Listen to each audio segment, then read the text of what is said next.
Welcome to the number 788 podcast with me, Desmond Latham, and our hosts, Max Lauker, Tony Garcia. It also gets something out of the way if I can. Max is not his real name, but 788 is his real number. We have to protect the identities of those involved in the story because many are still on the Special Forces front lines. So the 6-part series is an introduction to a new book being published shortly. The story of 788 is about Max's incredible life. He's written a memoir called Number 788, My Experiences in Swedish Special Operations, Preparing for NATO and the War on Terror. Tony Garcia is a former soldier, military historian, and author, and we know each other through the Southern African Military History Circuit, and he co-wrote Number 788 with Max. I'm honored and grateful for the opportunities to spend some time with both these fascinating people. My background is broadcasting and history with a special interest in military matters since childhood, and I'm a veteran of the Angolan conflict as a drafted ops medic. Well, that's the background, but the most important thing is about the book and specifically about Max and his introduction into the Swedish Army and also the Special Forces. And I was fascinated in your background. I'm receiving that letter ordering you to attend the Swedish Defense Conscript and Assessment Station in 2001. So talk us through what led you to that point and how you ended up being accepted in the International Ranger Platoon. It is a quite straightforward story.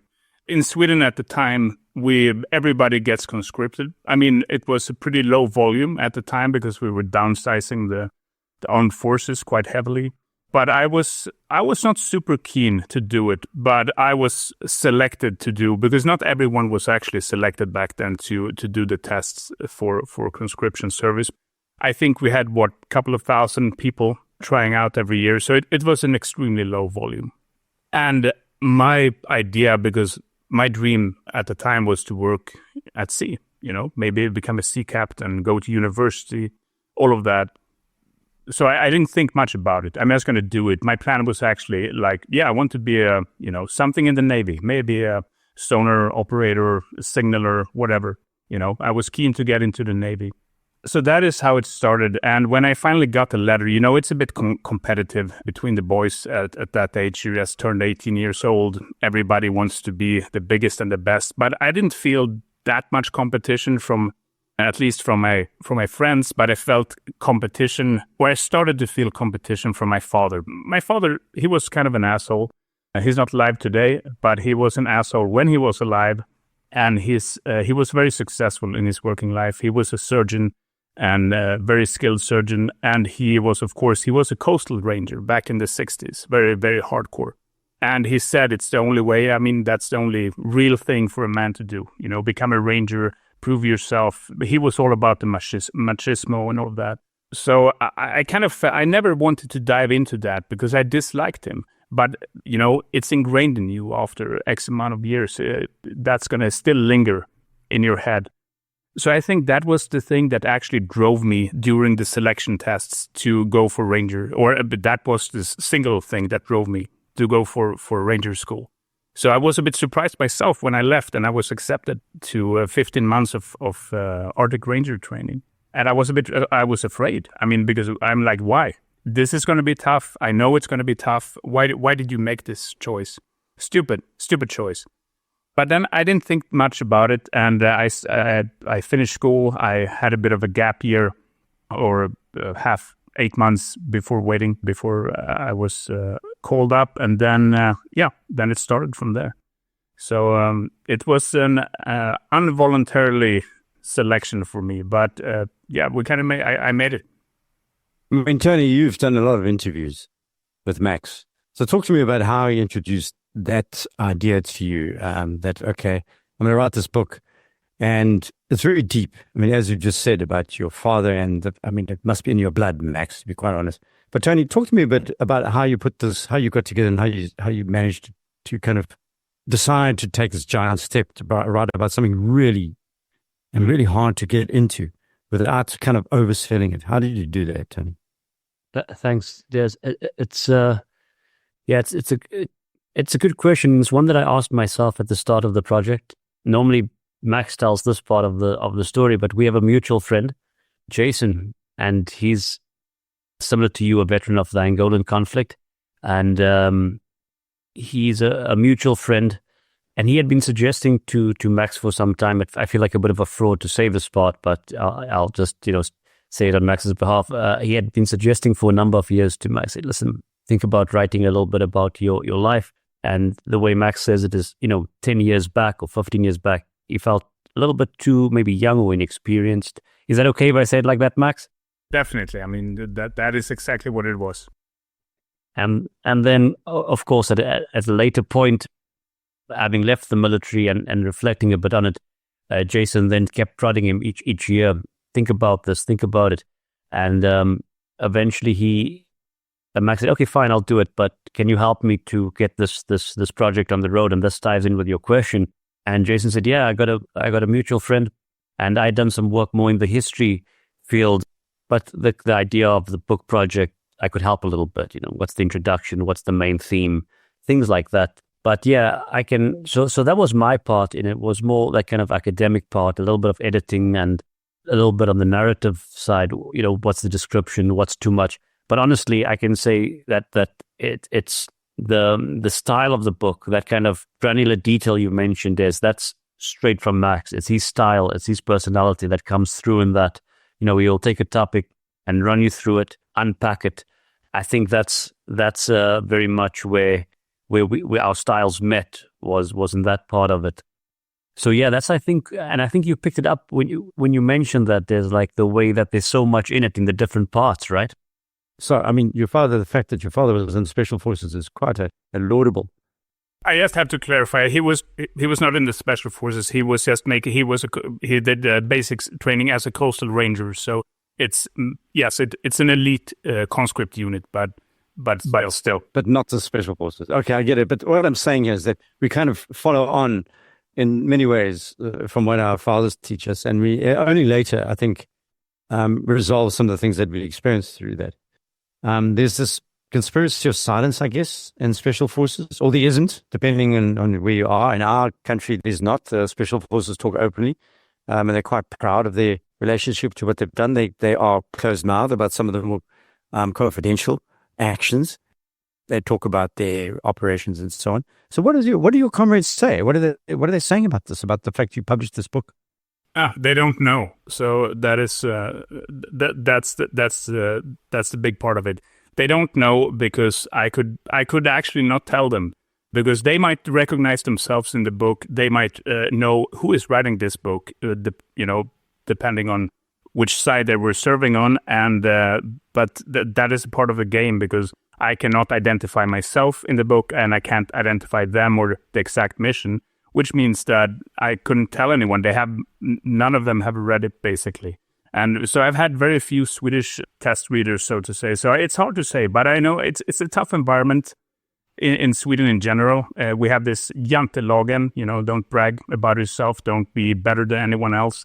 And I think that is pretty hard. That is going to show hard, and it's already started to show. I've done a few interviews so far, and Swedes, in general, they don't like this. They don't like it. Don't do anything with yourself. Nobody cares about your business or what you did. So it's a different climate, and we haven't had any exposure. I mean, we have been a low-key military country for a long time. The military is not, a big thing. Now it is. Now, 2024, 2 years in to the Ukrainian war, it is a big thing. But before that, it wasn't. Most people think, it's a quite stupid decision to join the army because there's no future. So it has never been a thing, and I think now it's starting to become a thing, but we are not used to publishing books, talking about operations, doing basically anything. I mean, the whole Afghan part of things were very, very disliked in Sweden, the whole operation, and so, yeah, it's a problem. But so I don't know. I hope there will be, I guess that this will be one of the first, it's not the first book, of course, but one of the first books in modern time that has this kind of concept and theme. And I'm excited to see, and I hope that the reception will be at least balanced. I mean, Sweden, the Empire of Sweden, was extraordinary in itself. I mean, historically, the military history of Sweden going back hundreds of years, and its effect it had on the Baltic region is undeniable. And then, of course, your neutrality and attempted neutrality over periods up to the Second World War and afterwards with the rise of the USSR. So perhaps that's part of the equation for you, is dealing with people who have bent over backwards not to get involved. So that's part of the ideology, I guess. And now it's flipped with your joining NATO. But also you're talking about things that we've had elsewhere. We've got the SAS, the Delta Force SEALs, Recce's in South Africa. There's a tradition of these kind of forces. Talk to me a bit about how those narratives and the understanding of these things, I mean, you do weave it through. Talk to me a bit about that interaction with understanding other special forces and how it affected you and your training and what you did. I think when we started, I mean, we have to look at it first. How was the Swedish Special Forces constructed at the time? I mean, in the 90s, we had we had a handful of good men, basically. They took a bit of Ranger officers, some intelligence guys, and they put them together, gave them some new equipment, and they trained together. And that's like, yeah, if something happens, we have something. In the 80s, 60s, 70s, 80s, we didn't have that. And we relied a lot on the Ranger regiments to provide if something happened. So we started formalizing these groups in the middle of the 90s and in the late 90s, early 2000s. So we were not very, into the Special Forces game. We didn't have a Special Forces umbrella. We didn't have a Special Forces Joint Operations Command. We didn't have anything like that. So we just had standalone units. And of course, I mean, every officer and soldier in the world, they understand the requirements. They know that we have looked at Delta Force, the French, the Brits, all of that, so you basically understand what it is. But we were not on board with how will we get there? What kind of training do we need? The selection, all of that was pretty much the Wild Wild West. And I think when I interacted with them early on in the early 2000s, you feel like when you're not born into the Special Forces game and it's something that's very new to you and your country, it feels like you're subpar. Or because we have no history, we have no pedigree, there is no embassy raids, there are no hostage negotiations, nothing like that. There is nothing for us to fall back on. But when you get out there in the Special Forces community, you meet them, it's a very humble community. And that suits the Swedes very well because we are pretty humble like that. So I think I went from a feeling from being subpar to a feeling of acceptance that you don't need the pedigree, you don't need a history, you need what you're performing today and tomorrow. That is what counts. And so I think it was a humbling but also an enlightening experience that you don't need all of that. And as long as you're up to par with what you do and you're a professional, that's going to be enough. I was reading that book thinking you are probably, in the way you set up the post-2002 period, the post-World Trade Center and ISIS emergence, I thought the opposite. I actually thought you were much, much more dangerous to nefarious people and nation states than the organized operators for two reasons. The first is they couldn't track you, right? You're a new entity. Sweden was a new entity emerging. So I take what you're saying. I understand that. But part of the legacy of the past for special ops is the legacy. You have a problem. You have people who've wriggled their way into your systems and they spy on you. And information trickles out all the time. But when you knew like you are, and they spend a lot of time identifying people like you, I read very carefully how they targeted you in terms of what they did. They told you after you were preparing to go into an instructor course, after ending up number one in your training course, obviously clearly above the cut of the average. And then they told you, sorry, no money. Sorry, we're going to have to cancel the training. And it shattered you. 24 hours later or something like that, please correct me with the timing, you got a note, so someone phones you and says, hey, you seem to be hanging around not doing much. And don't you want to join this special unit that no one knows about? So, I was like, okay, that is very clever. It is. And the second thing, and to this day, it's clever. The second thing I thought was really clever is financing, that you financed yourselves. What a brilliant act. A number of things kick off. You're part of a JV, a joint venture when you do that. You're spending your own money on your own systems. And your lives are involved. That ties you together like nothing else. And then you get the other kind of special person who's who's an intellect in another way and has a mental aptitude for this, like I think you do. Talk a bit about that side of things, about that French guy saying, well, it's about, killing. It's not about the divas. It's not about competing to be number one in the force practicing. It's about what you're actually going to end up doing. And the mental side of this when it comes to preparing yourself and the actions. Yeah, it's a good question. And I think the mental side for me, it's if you're joining something existing, you are somewhat prepared. There is a mindset. There is, people have talked about it for decades. What's gonna happen? And then you kind of set the tone already before you go in. I think like we did it here, it was a bit of a unique experience because there was no tone. They just wanted quality people, a variety of, a wide variety of skills, and people that were humble to, the typical Swedish humble way to look at the mission or the objective.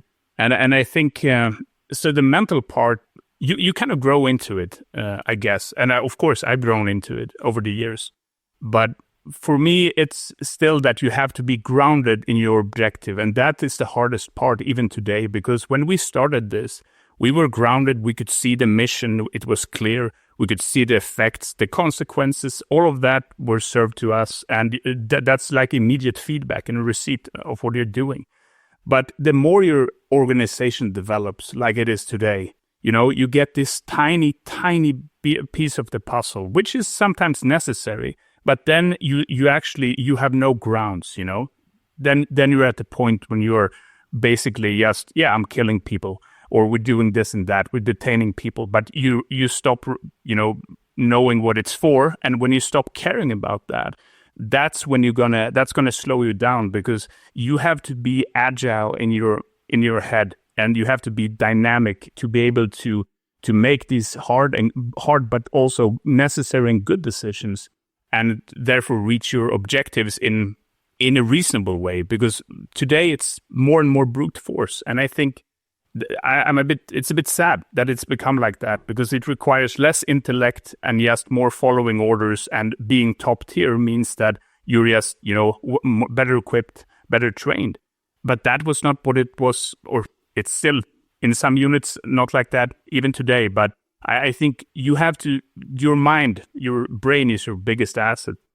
You have to treat it as that, but also your government has to treat it like that and understand that.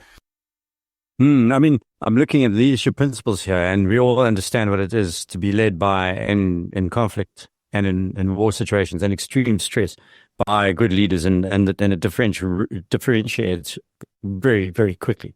I mean, you had people, for example, that called him Captain B, and the other one I added here was Captain T. I think you called him.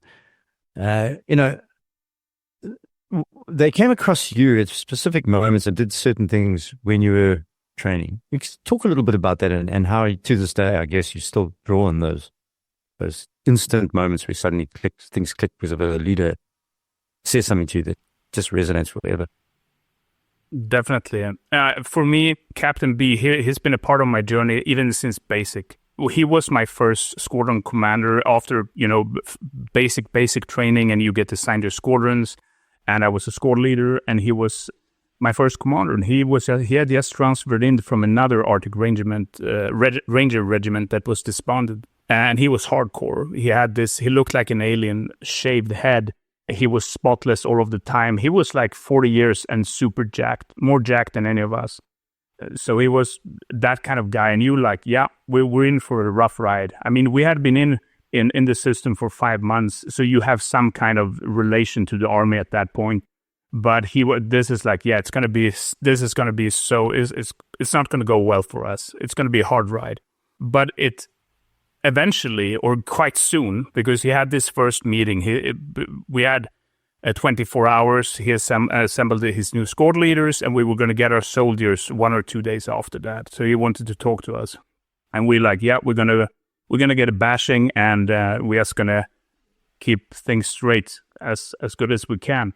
But he was the most humble guy I've ever met, and I was shocked. We were all shocked when he sat down. He talked about his life. He talked about what his expectations on us, his expectations on himself when it comes to being professional at all times. And he had drafted a contract that we signed with him. And this is his actual phrasing, that he said that I will hold you to this contract or I will destroy you. And if I don't hold up my end of it, your mission is to destroy me. And he kept it like that, and it was a very different experience because he was like it's the guy you feel immediately. If shit is going to go down, this is the guy you want in charge of that, because he understands the requirements. He puts the same requirements on himself, of course, as he does on his soldiers, and he leads by being a professional. I never actually heard him shout ever, maybe when he missed a bus once, but in a military context, no, because he never had to. And I mean, that affected it was my first position as a squad leader. So that kind of formed my whole leadership thinking and format from that point onwards. And it was quite unique. And I was very happy to have him because he also helped me, through my journey and develop that, because he understood that this is a life. This is a lifestyle for him. This is not a job. He doesn't go and clock out in the evenings and that's that, because he knows that I'm going to depend on these people at some point in the future. And when I'm not here, I want them to teach other people the same that I teach them. So yeah, very unique character, very unique. Now, and then for Captain T, I mean, he was a very low-key guy. He was the pistol instructor. We didn't have him much, but he was part of this. After selection, you have this training package, 1.5 year, and he was the pistol guy. And he had he called himself Northern Europe's most dangerous captain, and then he added, or maybe the Northern Hemispheres. I don't know. He said, but he was he had also a different style, but he was the one who talked about. It's not a competition. It's about killing. And that was what he ingrained in us. But there is nothing. I don't care how fancy you shoot. I don't care how you stand. I don't care how you line up your sights. I don't care anything about anything, because your only task is to kill the target or disable the target. And as long as you're doing that, you're good in my book. That we're not gonna measure. We're not gonna shoot for gold medals. We're not gonna try any fancy stuff. We're going to try what works for you, and you're going to perfect it, and you're going to be a killing machine. That was it. So he had a bit of a different approach, but also that is a very realistic and real approach. Yeah, I've been fortunate to been able to meet this or had this unique experience early on, because it shapes you. Yeah, I think it was him who was talking about the 60-40 where you were over squeezing the weapon. You're holding it too tight, and he was talking about. And you had to relax it slightly. Was it him? Was it that? Yeah, that was the guy. So I was the worst pistol guy, because we had this first introductory segment of shooting pistol, right? It was not a common weapon at the time. You had the military police, you had a few officers, duty officers, whatnot, that had it, but it was not out among the troops as it is today. And everybody was keen, because, I mean, everybody knows how to handle their carbines. It's fine. I mean, from the infantry to the logistic guys, everybody can shoot it. And now it was the pistol, the Glock 17. Everybody was keen on being, top dog on this. And after a week, I was still the worst one. And I was standing there, and then he said to me, it was midnight.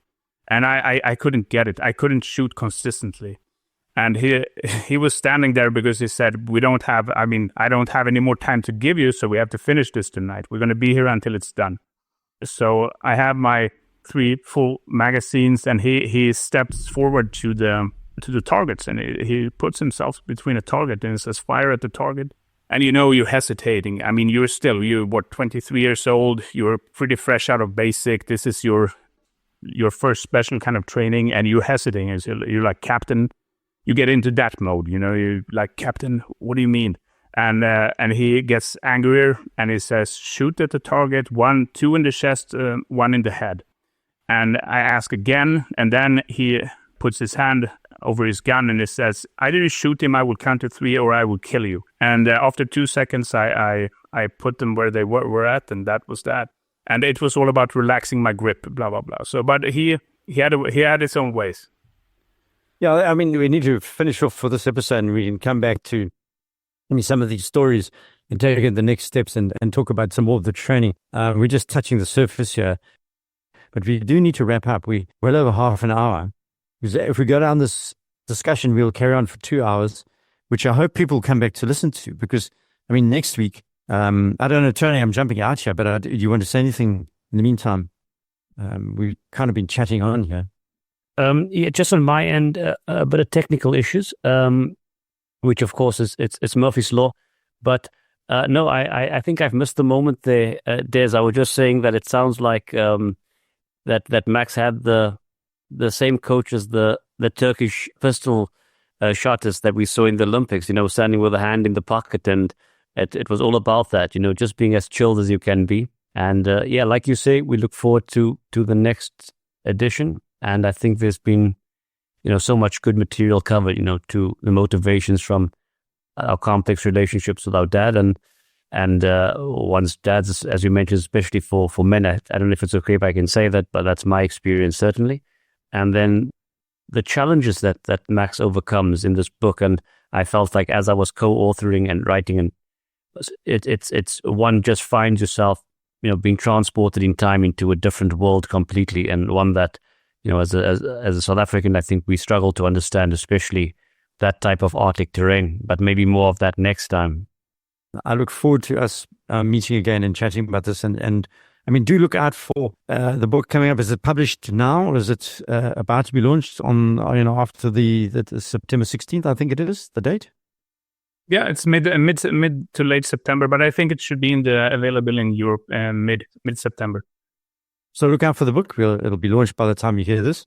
Number 788, My Experiences in Swedish Special Operations, by Max Lauker, who, that is not his name, but that is his number. Thank you so much.